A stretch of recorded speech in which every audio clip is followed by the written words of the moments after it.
pieces so they're ready to go. When we solder, the very first thing you have to do is, if you've got long hair, it needs to be tied back, okay, because I don't want anyone's hair catching on fire. If you've got long dangling necklaces, okay, you need to take those off. No headphones, okay, those can't be anywhere near here. All right, if you've got long sleeves, they need to be rolled up so that nothing catches fire. Okay, so it's really important that we use the caution and that we're really safe. If you fail to do any of those things, or if you were to come over here and ignite the torch on your own, that's just an automatic write-up. Okay, because we don't have the tolerance for students who are not safe because you potentially put everyone else at danger.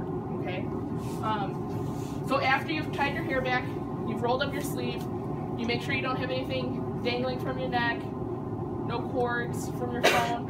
Okay, you would get your piece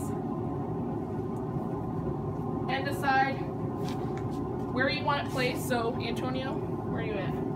How do you want this placed on here? I mean, I don't know what points which direction.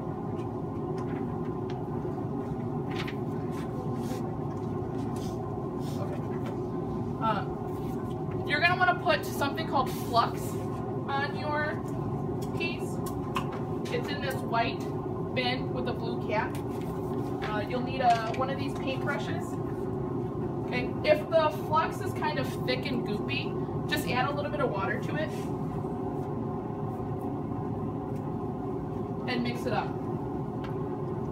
Okay, the flux is what helps make the solder flow. And we need that solder to melt so that the metal pieces stick together.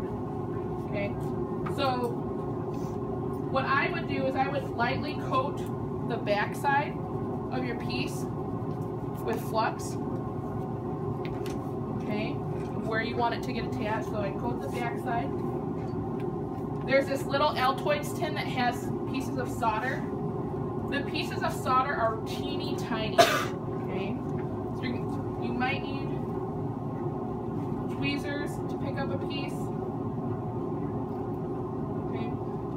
Solder loves flux, so if you have a hard time picking up a piece, stick your tweezers in the flux and it should stick right to your tweezers. Okay. You want to spread these tiny pieces out about a ½ inch apart. Okay, so can you see I put these teeny tiny pieces, I've spread them out. Okay, if you put too much solder on there, when it melts, you're going to have this overflow and there'll be like this silver edge around your piece. Okay, so I've got my solder on there, got my flux. I'm going to place it. Where's Antonio? Do you want to show me again? I forgot how you want it on there.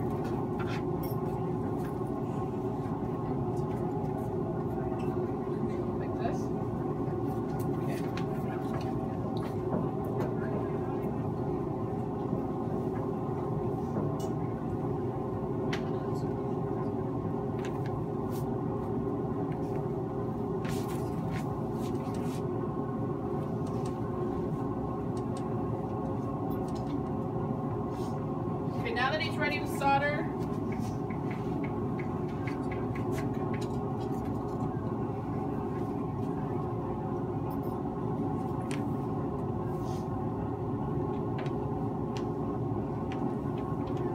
he's going to place it on this metal grate on this brick.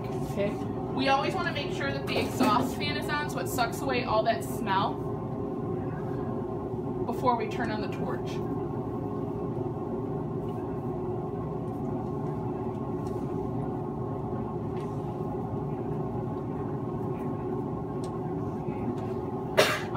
You need to wear safety glasses whenever you're soldering.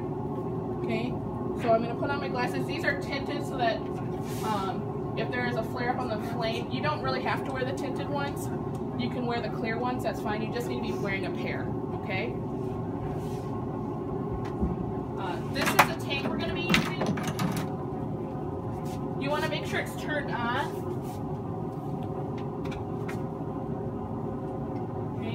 righty-tighty, lefty-loosey. So if it's to turn it off, you want to turn it to the right. Okay, to turn it on, you want to turn it to the left.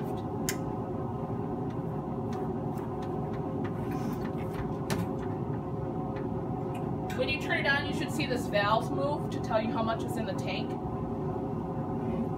you're going to turn it on, leave the key on there so it's there for when you need to turn it off. You are going to turn on the knob on your torch. Okay. Is there a pair of clear glasses in one of those drawers? Over the top one. Open the middle drawer. What about the bottom drawer? None. Darn. Oh, there it is.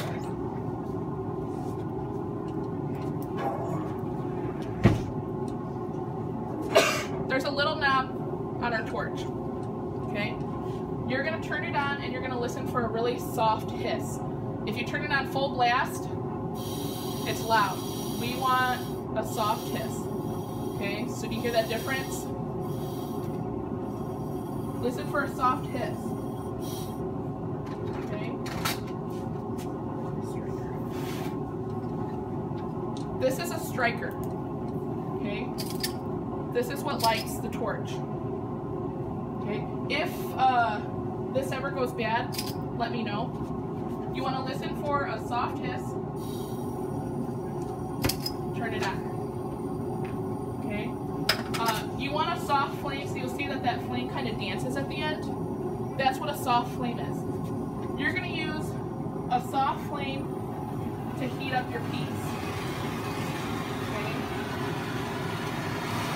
You have to be a little bit careful because this knob is touchy, so my hand moved it.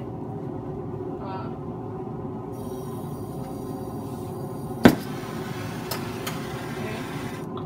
Oops. Again, it's really touchy.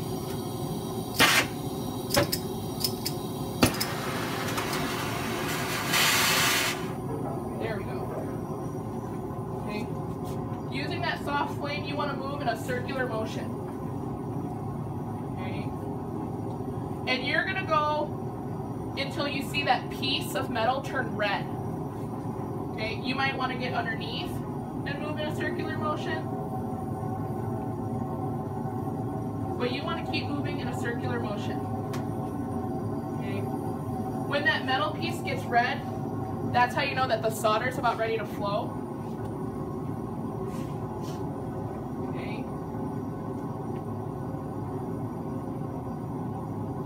So can you guys start to see that metal piece turn red? So that solder has flowed, and I'm going to push down with my tweezers to make sure that it is flowed and it's stuck on there. Then I'm going to turn the torch off. Okay. I'm going to turn the tank off. So righty-tighty. Okay. If other students are lined up to use the torch, we won't turn the tank off. You're going to take your metal piece,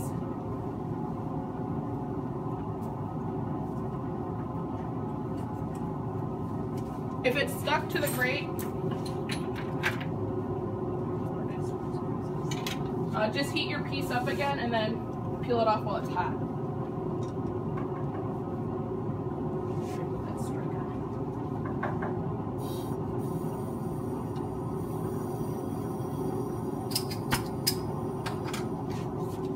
So I would just heat it up.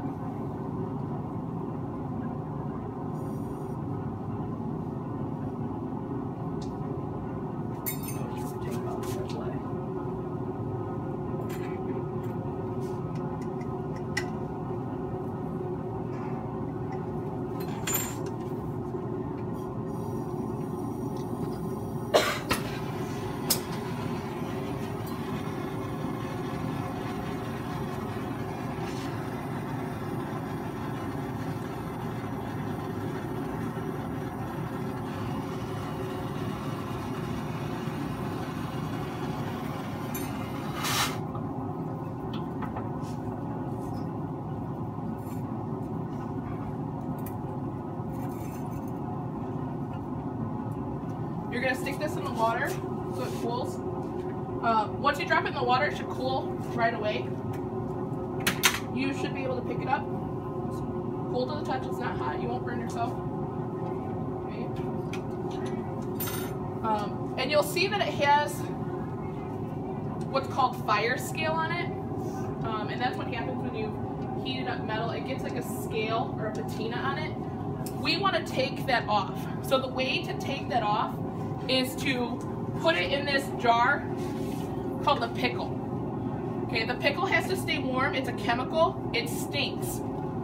Okay, it's like an acid that eats away all that fire scale to make it nice and clean. You're gonna stick it in the pickle for about 10 minutes. Okay, we'll let that sit. Then you would take one of these wire brushes.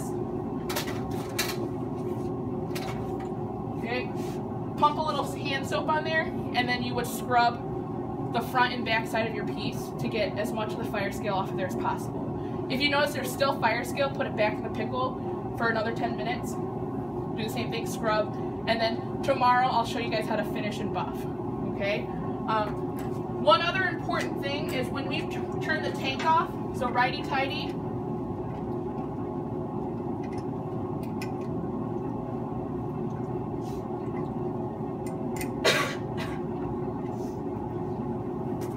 We want to make sure we bleed the line and we let all of that gas out, okay? Because we don't want to accidentally let something combust, okay? That's pretty much the demo. I'm going to let you guys pretty much handle the torch yourself under my supervision if you're comfortable. If you're not comfortable, that is okay. I will do the soldering for you. But you still need to stand by me so that you see what's going on. Okay? What's the first thing that you need to do when you're soldering? What? Tie your hair up, put on protective eyewear, take off your necklaces, roll up your sleeves. Okay? When you're ready to solder, you've done all that, what's the next step with your metal pieces? Someone said it earlier. Spread on the flux.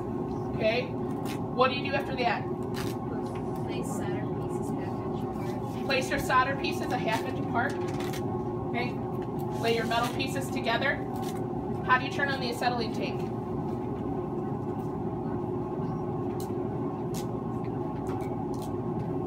How do you turn on the acetylene tank? Turn the key to the left. Okay? Turn on the torch, use the striker. Okay, what color should your metal be so that you know it's ready for the solder to flow? Red. Okay, make sure you're moving in a circular motion with a soft flame. What do you do when the solder has flowed and your metal's finished? Put it where? Water. Water first, and then if there's fire scale on there, in the pickle. If the fire scale looks really cool and you want to keep it, let me know, and there's a way that we can get around that.